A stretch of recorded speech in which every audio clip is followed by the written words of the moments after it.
So colleagues, just to round up, I just want to very quickly tell you about some futures. Because there are different ways in which we can see the future. And I've used these two axes to build these four futures. On the one axis is that we can continue to do the things the way we used to do it before. People like that.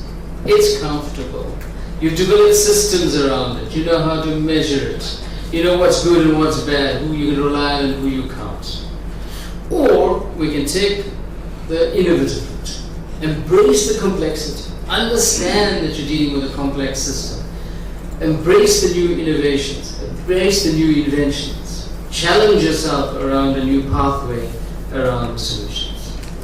And the other axis is around having a water A team on the one hand, where you have high skills, high demand, high status associated with the people in those skills, or you can have a poorly organized water sector which characterizes many countries around the world and certainly parts of our own water sector. Because if you look at the municipal environment for a large number of municipalities, it's not just poorly organized, it's one person, or if the town is small enough, it's 30% of somebody's time.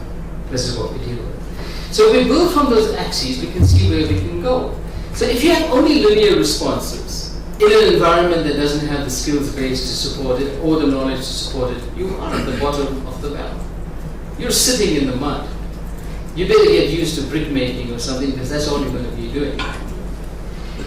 If on the other hand, you embrace these innovative solutions, as we are trying to do in the South African National System of Innovation, at least the public component of that. But if you do that in an environment of not developing the skills base that you require, then you're in the domain of never mind the quality, feel with. And we've been here too many times. Because the thing that happens here is that when you don't, either if you don't recognize the value that you have, which is a malaise that's bad enough that it's all right, or you don't have an ability to do something about it, then you're going to buy that technology. Now, the great water example is reverse osmosis.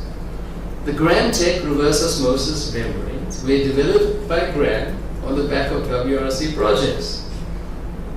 Nobody could help to develop a business around this. Nobody could organize a production line around it.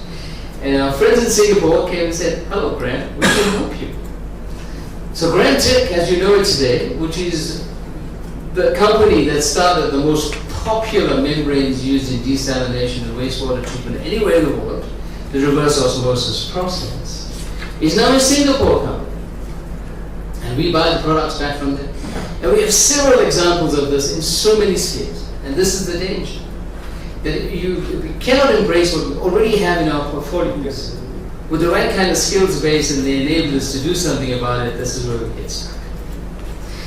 But if we start having an AT, and if we continue to do the linear response, of course we're going to get more. You know, if we build more dams, if we have more transfer schemes, then we can have more places like Gauteng. Gauteng, you will know. How many people live in Gauteng? None of you? Oh, come on. Right. I mean, you will know that if you use the classical definition of drought, which is about your demand versus your precipitation, you're in permanent drought. Right? But if you live here, you'd never know that.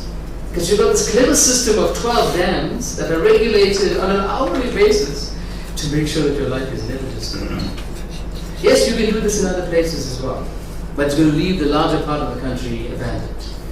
Because you will know, as Gautengers, and if you feel guilty about this, you should, that during the worst part of the drought in KwaZulu-Natal, the one thing that was not stopped was the transfer scheme from the Tugela to Gauteng.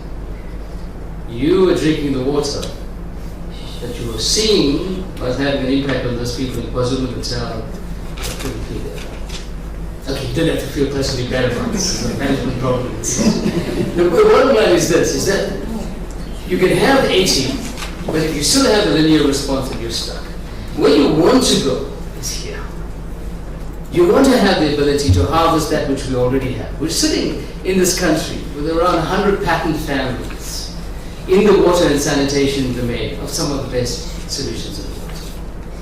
We need to develop the right kinds of teams, the right kinds of regulatory environment to enable that scenario to happen. So colleagues, that's what I wanted to share with you this morning. And thank you very much for having this workshop. And we look forward to some really good discussions. Thank you.